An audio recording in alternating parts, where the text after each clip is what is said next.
Deuteronomy chapter 10, for the Lord your God is God of gods and Lord of lords, a great God, a mighty and a terrible, you could say awesome, terrible God, which regardeth not persons, nor taketh reward. He doth execute judgment or justice, it can be. That word is interchangeable in Hebrew. It could be justice or judgment. So he doth execute judgment of the fatherless and widow, and loveth the stranger in giving him food and raiment. Love you therefore the stranger, for ye were strangers in the land of Egypt. Thou shalt fear the Lord thy God.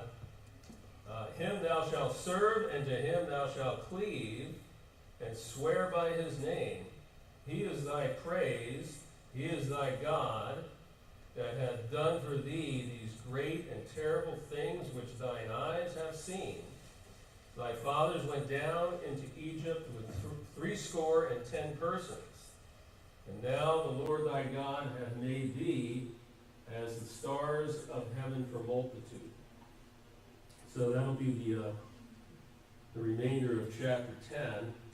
We call it a proper response to salvation. We covered the idea of the circumcision of the heart regarding salvation.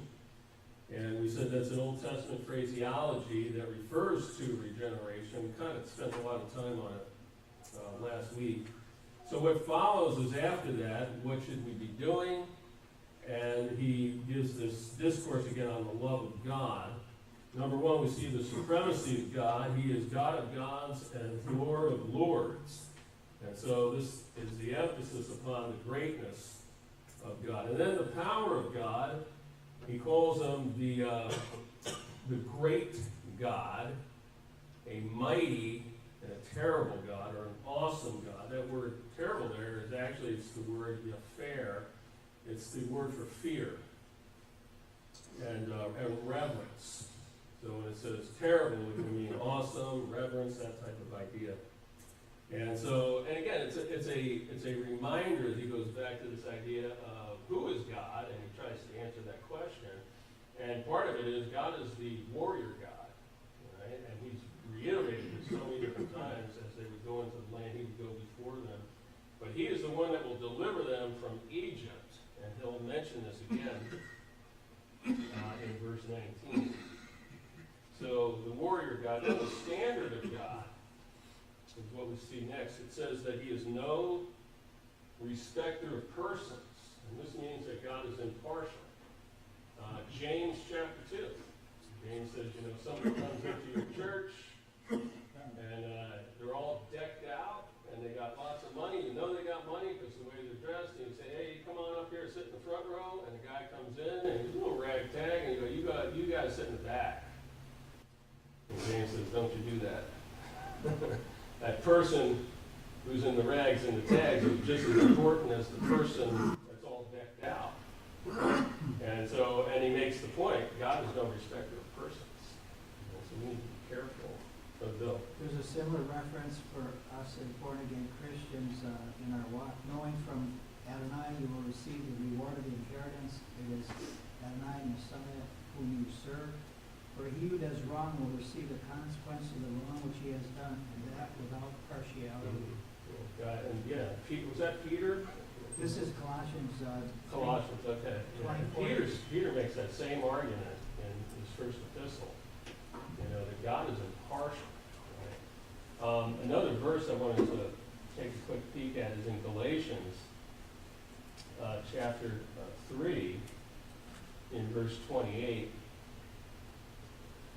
I think this is the verse that feminists use all the time, but I'm not using it for that at all. But the point is, there's neither Jew nor Greek, there's neither bond nor free, there's neither male nor female, for you're all one in Christ. And the argument is hey, we all stand on equal turf before God. It doesn't matter if you're male, female, bond, or free, rich or poor, we all stand before God equal. Right? It's a good thing. And it's a fearful thing, too.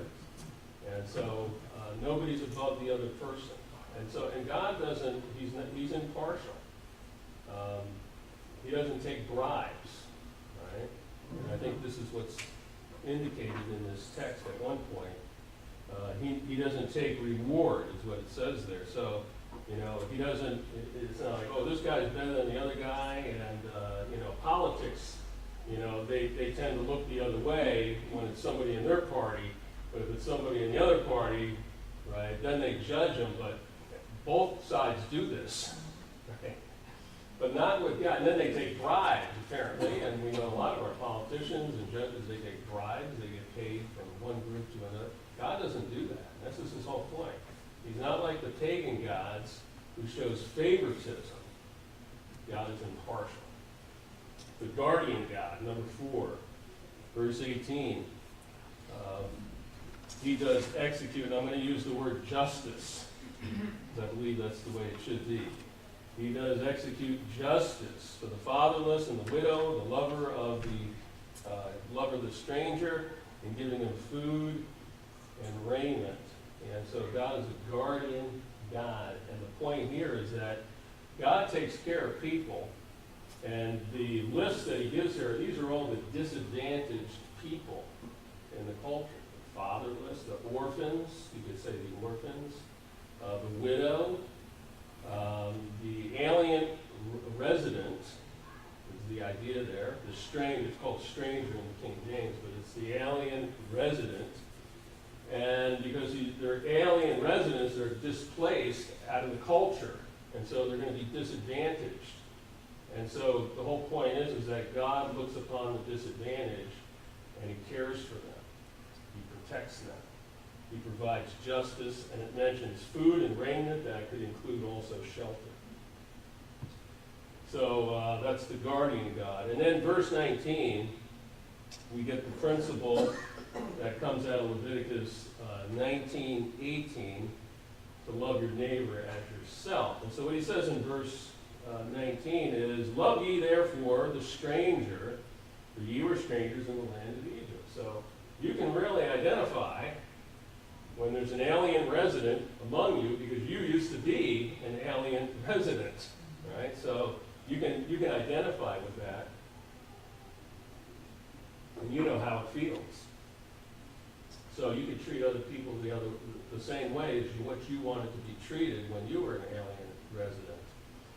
And that's where Leviticus 19:18 kicks in. That principle is that we should love our neighbor as ourselves. And who's your neighbor? Well, that's a good question. Jesus actually asked that. And it's who's ever near you, right? Who's ever the closest person, that's your neighbor. It doesn't matter what ethnicity they're of, and Jesus uses the analogy of the Samaritan. Jews didn't like the Samaritans. That was his neighbor, right? And you should love that neighbor, right? And it shows how the Samaritan did good to the Jew that got beat up, and the priests and the Levites, they kind of stepped over him and went the other way. But it was the Samaritan who went the extra mile. Some of the leadership in America want to use verses like this to justify illegal immigration. The aliens within the Hebrew Old Testament, they had guidelines that they had to follow, very strict guidelines. Oh, yeah. It wasn't anything goes, anything you want, all the benefits. Put you up in the Hilton Hotel. Yeah, right. Yeah. Put you on a plane. Need a cell phone? Put you on a plane. Yeah, right. 3-course meal. So you break the law, and then we got veterans that are hurting. Yeah, it's a disgrace what's happened in Yes, this country. It really is. And we gotta fight to change it. So, but this principle here is to regard, the alien resident that's there. You remember what it was like when you were down in Egypt, so how would you like to be treated? And this goes back to the love your neighbor. Then the last point in this chapter is to worship God. Verse 20, thou shalt fear the Lord thy God, and him thou shalt serve, thou shalt cleave to him, and then swear by his name. And so this is kind of a rendition of what we've seen before verse 12 and 13. But in addition, this is for the second time, I think, in Deuteronomy, he mentions the word cleave to God. And so it has the idea of sticking to God. And I like that term because to me it conveys the idea of faith. Because sometimes, when the trials come, it's easy to get pulled away from God. But we've got to stick with God in the hard times, right? So you cleave to God. The same term is used of the husband-wife relationship in Genesis chapter 2, verse 24, where it says, "For this cause a man shall leave his father and mother, and that man shall cleave unto his wife." It's interesting, it doesn't say the wife should cleave to the husband, although she probably does, but the man should take that initiative and he should cleave unto his wife. Acts chapter 11, verse 23, Barnabas and Saul, they're up in Antioch of Syria, and they give this testimony that when they saw the grace of God at work in the lives of the people, that they were glad, and they exhorted all of them with purpose of heart that they would cleave unto the Lord. So you have in the New Testament the same idea. And it goes back to, I think, faith, Boy, they were facing persecution, so hang on to your faith and hang on to your God. Cleave unto him. Deuteronomy 4:4 is the first time that Moses uses that expression. So it really conveys this idea of worship, perseverance, faith, right? We're hanging on to the Lord. In verse 21, he says, "Yahweh is your praise. He is thy God." And so the typical term, Yehuda, is actually the word praise, but in this verse it's Tehillah, and Tehillah is praise, song, or a hymn. So you could say, God is my song, God is my hymn. And that's what comes out of our heart, because we know God. God is my song, he's my praise, he's my hymn. This is worship. And based on what they saw, they will worship God. So he says in verse 21, "He is thy praise, and he is thy God. He hath done for thee these great and awesome things, which thine eyes have seen." They've seen the work. Now, some of them actually were young men, and they saw the Red Sea split. 20 years old and up all died in the wilderness, but under 20, some of them were teens when that Exodus happened. They saw some of the great things, and they lived through the 40 years in the wilderness, and they saw all the wonderful miracles that God did. When you think about water coming out of the rock, manna falling from heaven, they saw it with their own eyes, the great things that God could do. So, verse 22 then is a historic note. Verse 22 says that your fathers went down into Egypt, and there were 70 of them, 70. And so you can go to Genesis 46:27, Exodus 1:5 indicates the same data, that there were 70 when Jacob went down into Egypt. They had only 70 people. But at the time of the Exodus, there were 2 million. Wow. Well, God said he was going to multiply them, and he wasn't kidding when he said that. You go from 70, now it took a number of hundreds of years that it took, but still 2 million is quite a bit. And it says that God had promised that he would make them like the stars of heaven for a multitude. A lot of Jews in this world. God did that in a way that the Egyptians feared the Hebrews because they were more in number than the Egyptians. Right. They were multiplying and multiplying. Yeah. The Egyptians must have been practicing birth control or something.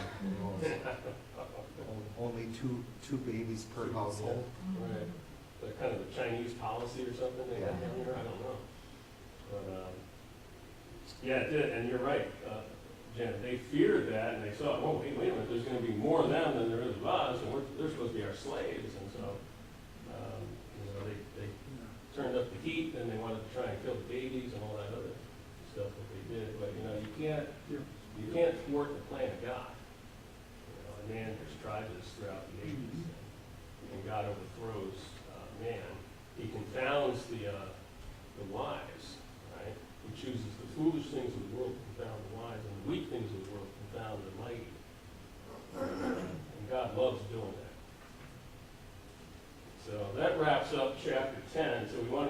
chapter 11. I want to keep pushing as hard as I can because we got a long way to go through Deuteronomy.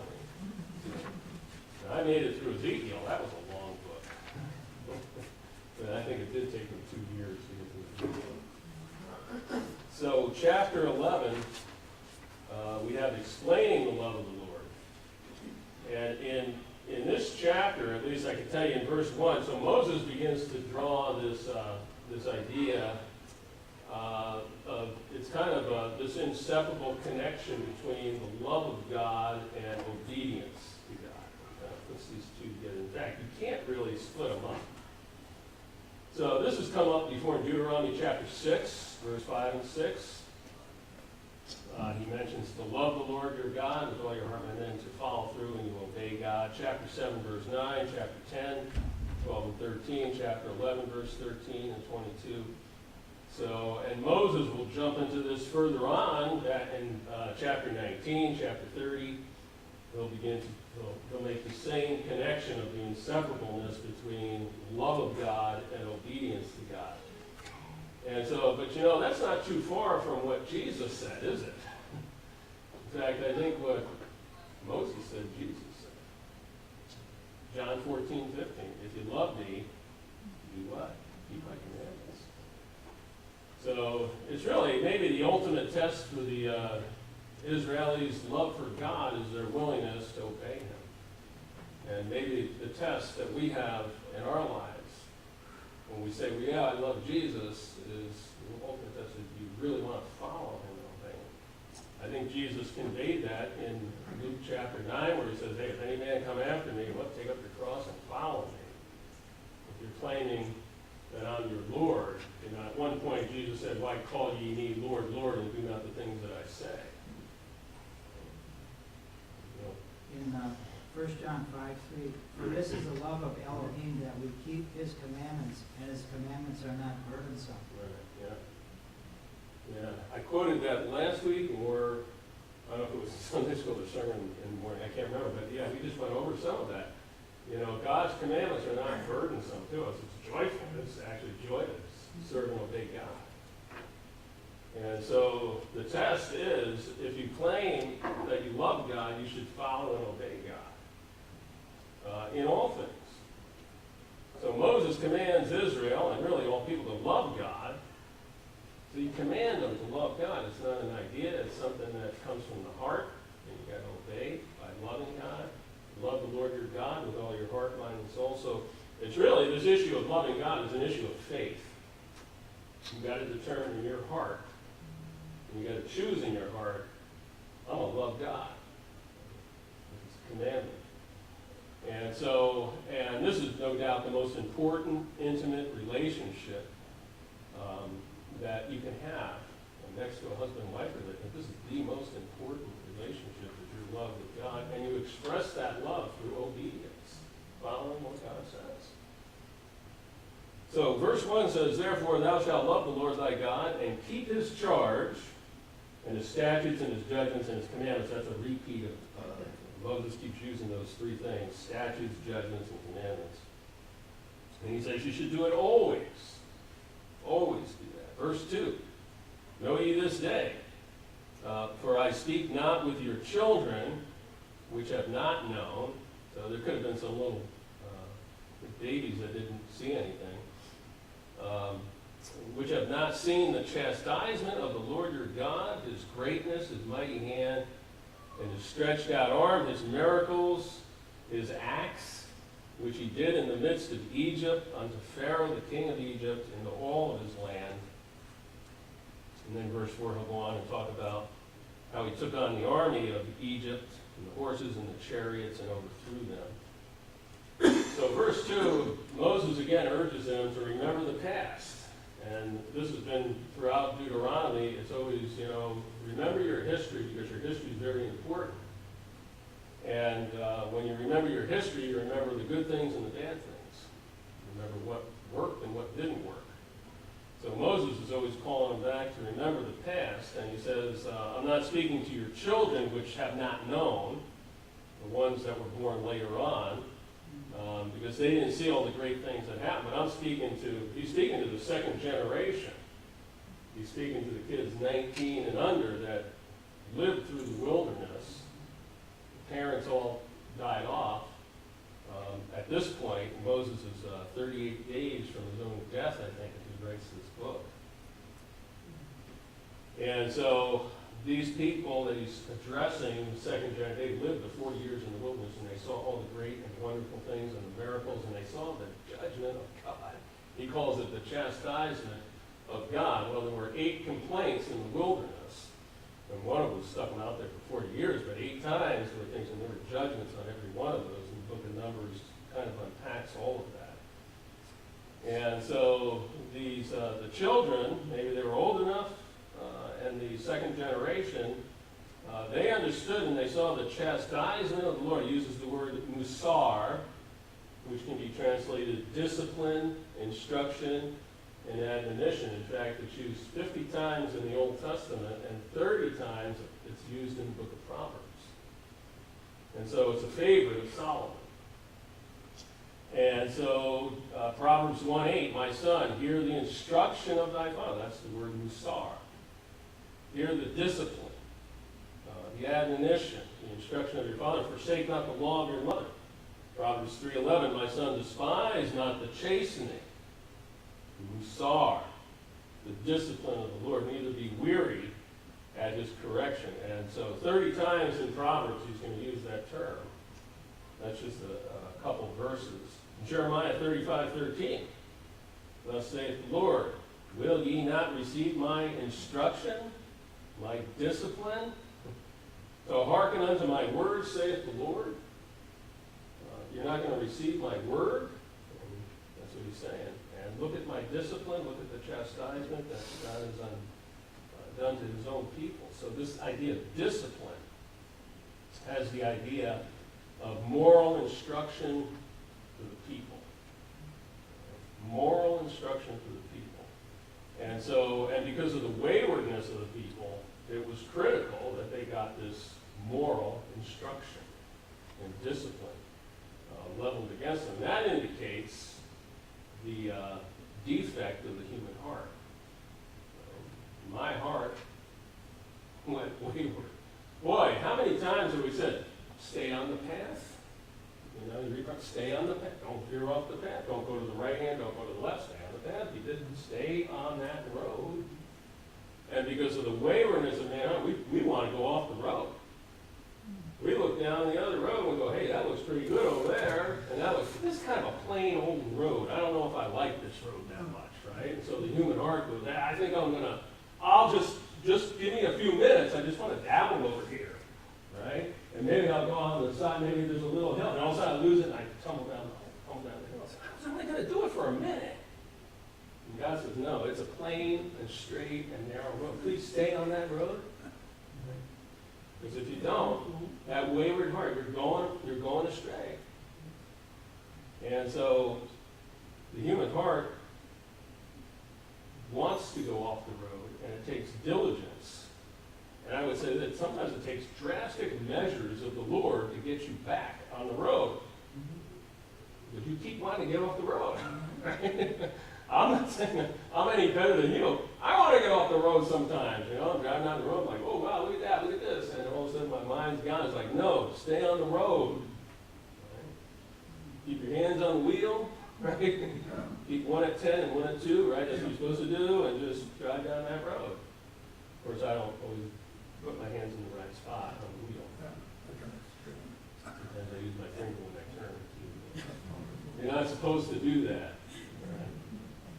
So God uses diligence, and God uses discipline, and sometimes even drastic measures to get you back on the road where you're supposed to be, because he has to redirect the waywardness of the people of God. And Israel is no different than you and I. In fact, I think Israel is a wonderful illustration of the Christian life. Because everything Israel does, that's what my stinking little heart wants to do. Right? I keep going off.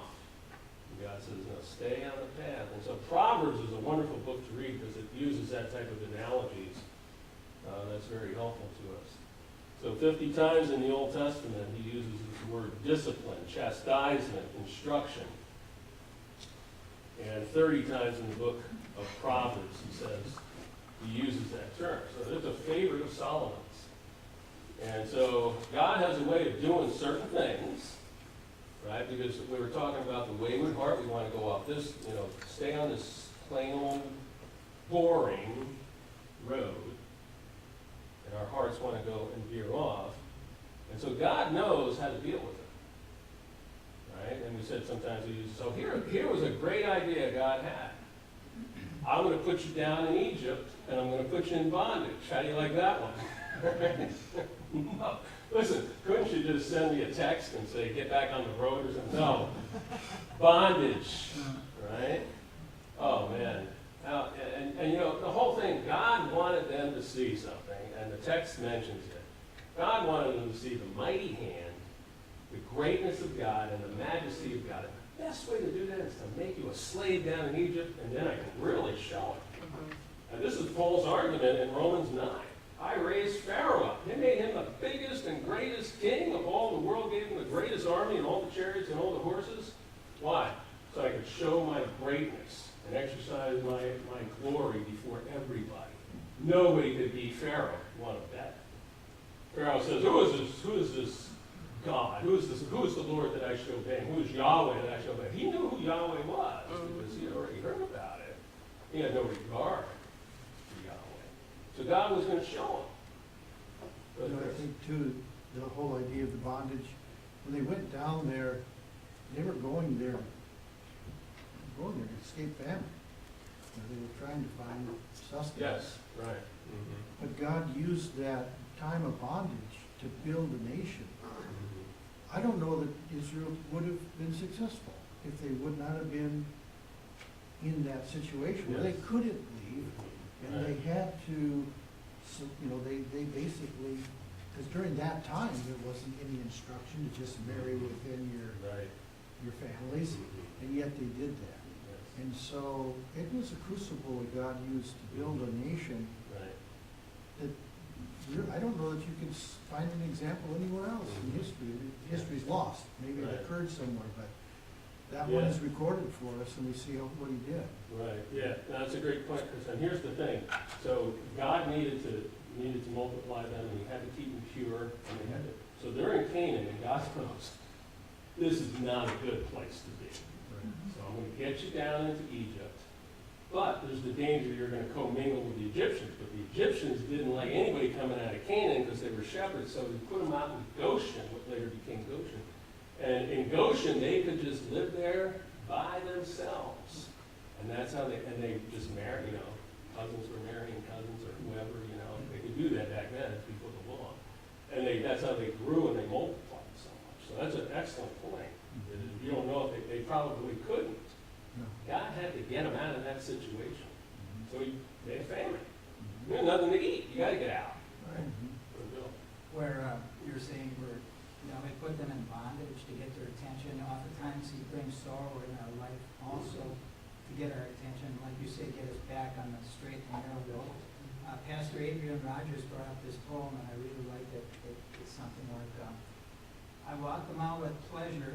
She chattered all the way, but left me none the wiser for all she had to say. I walked them out with sorrow. Not a word said she, but oh, the things I learned from her when sorrow walked with me.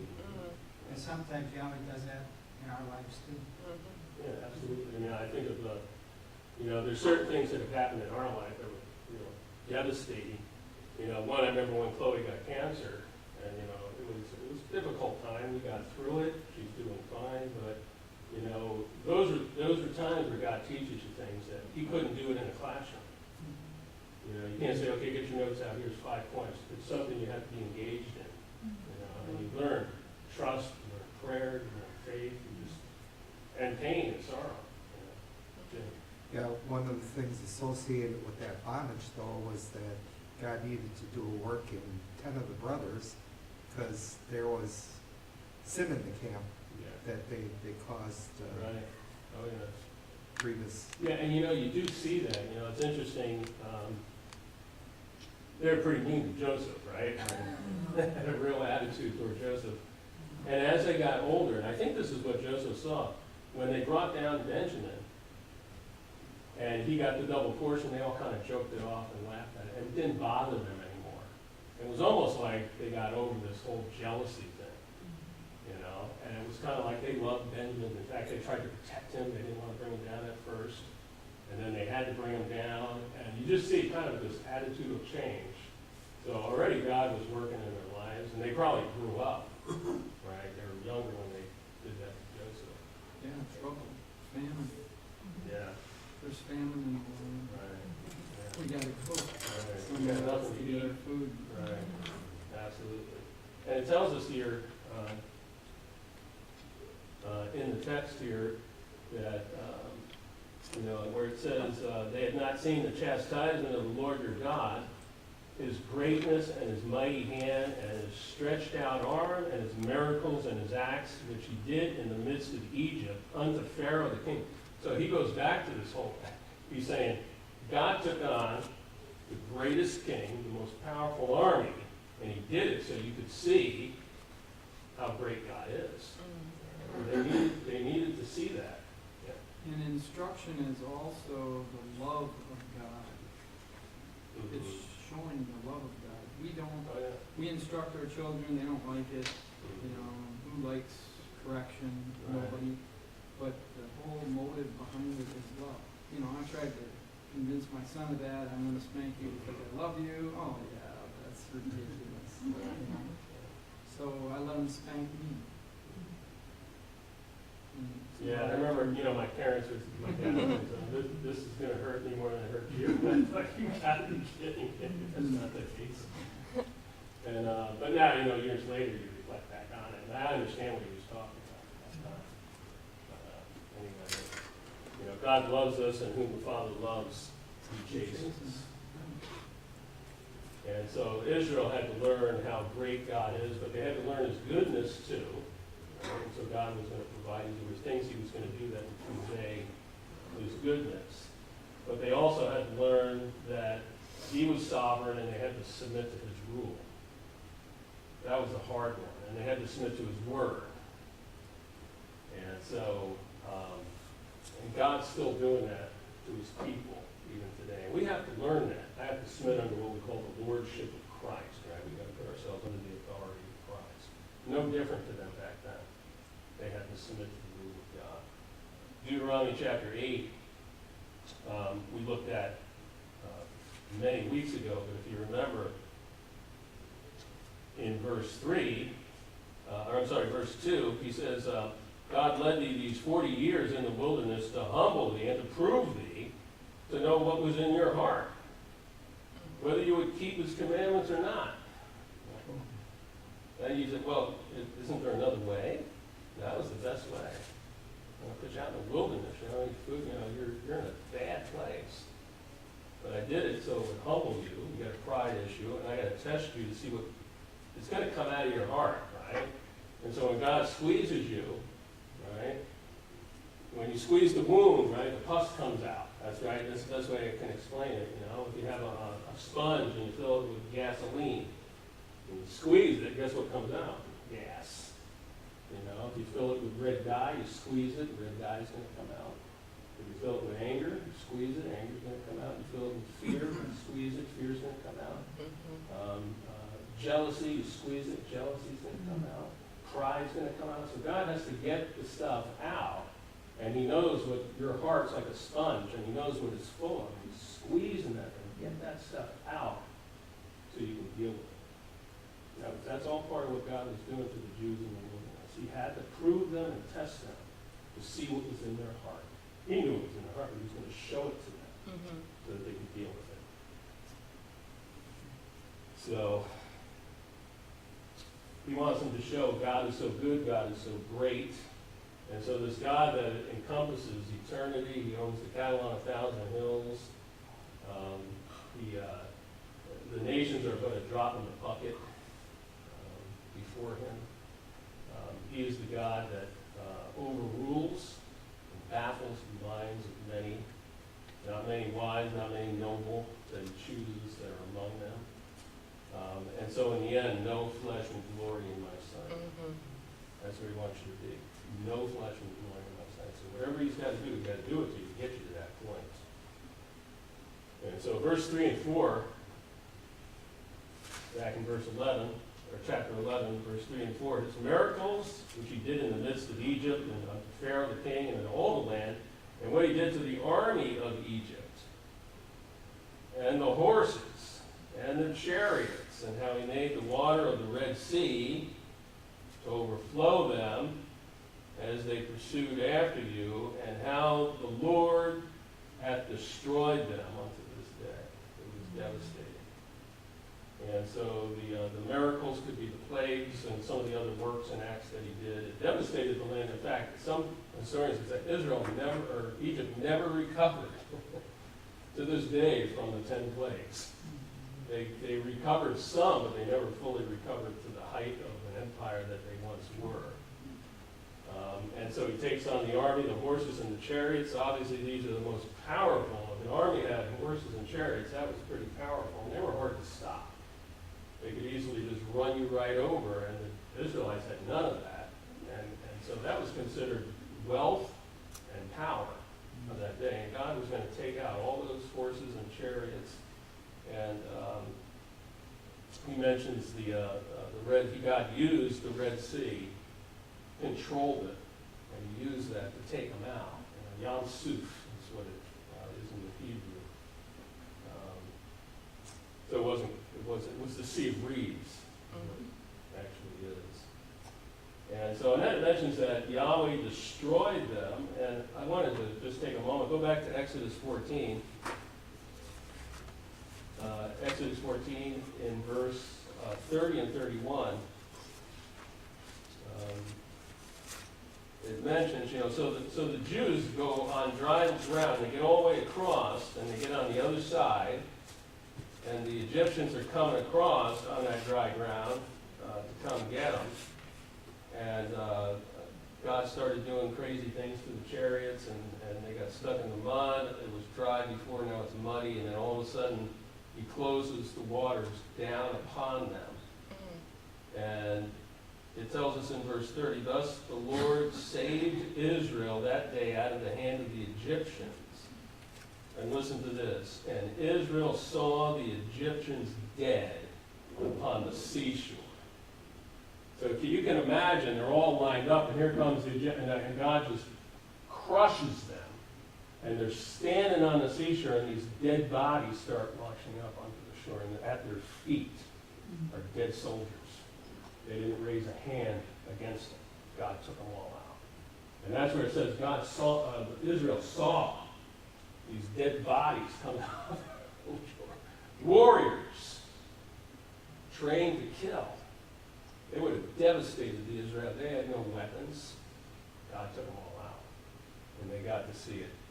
And Israel saw the great work which the Lord did upon the Egyptians, and the people feared the Lord and believed the Lord and his servant Moses. That was a good way to teach them. They learned a lesson that day. You better trust God. You better put your faith in God. And when the army of Egypt is chasing you, don't worry about it. God's got your back. So, we'll break here, because we're almost at quarter after, and I don't want to get into the next point because I won't finish. So, any thoughts or comments?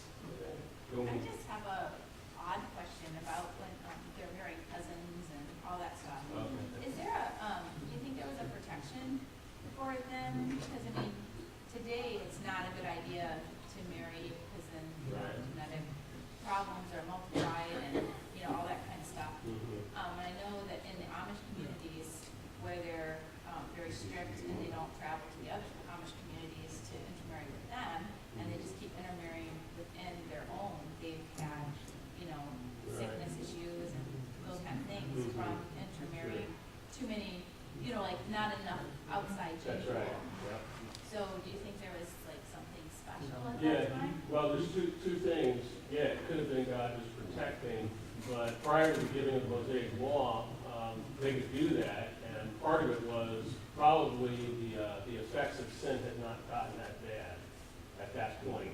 So in that time period, if you married cousins and stuff like that, it wasn't, today you gotta marry outside of the stock, because you get defects and stuff like that. But at that point, historically, the gene pool probably wasn't as corrupted, and it was probably okay to do that. And for the Israelites, they had to do it. So there could have been protection, and it could have been, it's just the gene pool was still safe to marry closer. But under Mosaic law, I believe it does say it has to be like a third or fourth cousin, something like that. Most people follow that today, third or fourth cousin. I know we were in the Mennonite community, the Mennonite Brethren in Nebraska, and it was a very closed community, and our church was all ex-Mennonite Brethren and ex-Lutherans. They all came out, and we had a Bible church, and they came. But we know there were people in it, they were all related. I mean, you go to the phone book, and it's all F's and Gertsons and Friesens, and they were literally all related. They were either second, third, fourth cousins, or whatever. So we actually had a family in our church, and I think they were third cousins or something, and they married each other. But they said, and they're a lot older, but they said, they didn't pay attention, and we just liked the girl you married her, and that was it, So some of that, I think, is still going on, and I know you mentioned the Amish, which are even way more exclusive, But the Mennonite Brethren, some of them still do that. There's a bunch of hillbillies, I think, the two cousins.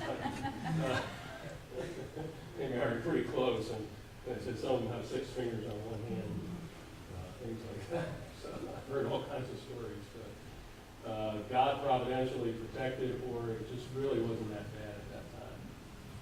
So, but not recommended. Like that. Okay, we got to close in prayer here. Father, thank you for your grace, and we pray that you bless our services as we get ready for that. Thank you for the lessons in Deuteronomy that we learned. We pray now for your blessing.